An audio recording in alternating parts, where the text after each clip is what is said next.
Je me suis adressé cette nuit à l'adversaire pour lui demander s'il est prêt à rechercher avec moi, entre soldats, après la lutte et dans l'honneur, les moyens de mettre un terme aux hostilités.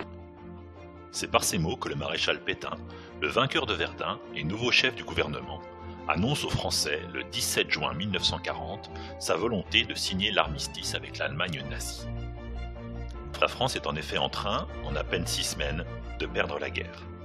À partir de là, va s'ouvrir une des pages les plus noires de l'histoire de France. C'est ce chapitre de notre histoire que je vous propose d'étudier aujourd'hui. Comment en est-on arrivé là?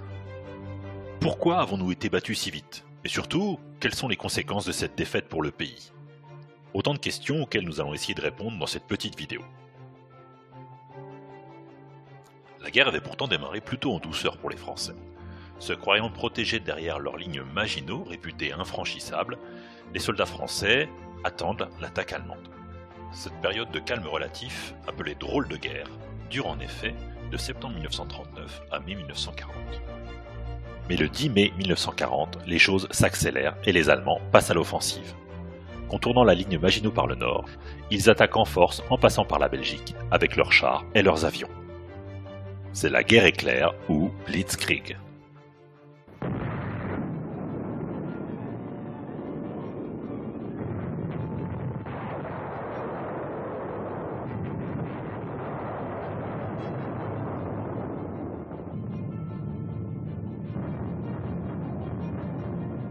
Les lignes françaises sont enfoncées.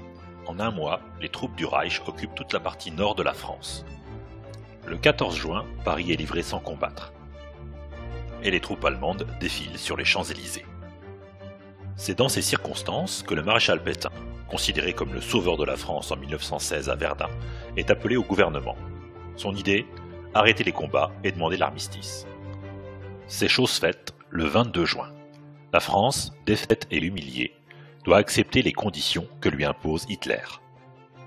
Ces conditions sont très difficiles pour les Français. De nombreux soldats restent prisonniers en Allemagne. L'Alsace-Moselle est annexée au Reich et toute une partie nord et ouest du territoire est occupée par les soldats allemands. Faisant figure d'homme providentiel, le maréchal bénéficie du soutien massif de la population, traumatisée par la défaite et l'effondrement du pays.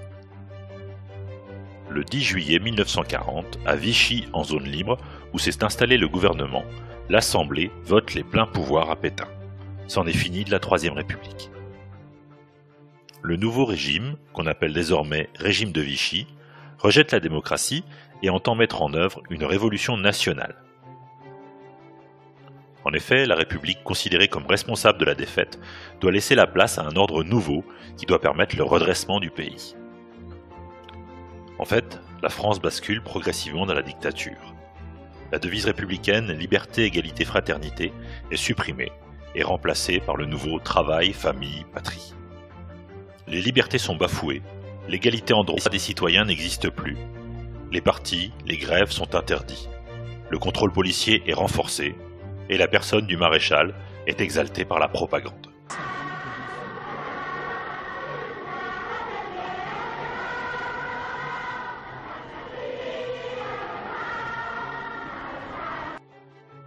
Les Juifs, quant à eux, sont recensés et exclus de nombreuses professions par la loi sur le statut des Juifs du 3 octobre 1940. Mais Pétain va encore plus loin. Le 24 octobre 1940, il rencontre Hitler dans la ville de Montoire. Ensemble, ils décident de mettre en place une collaboration entre les deux pays.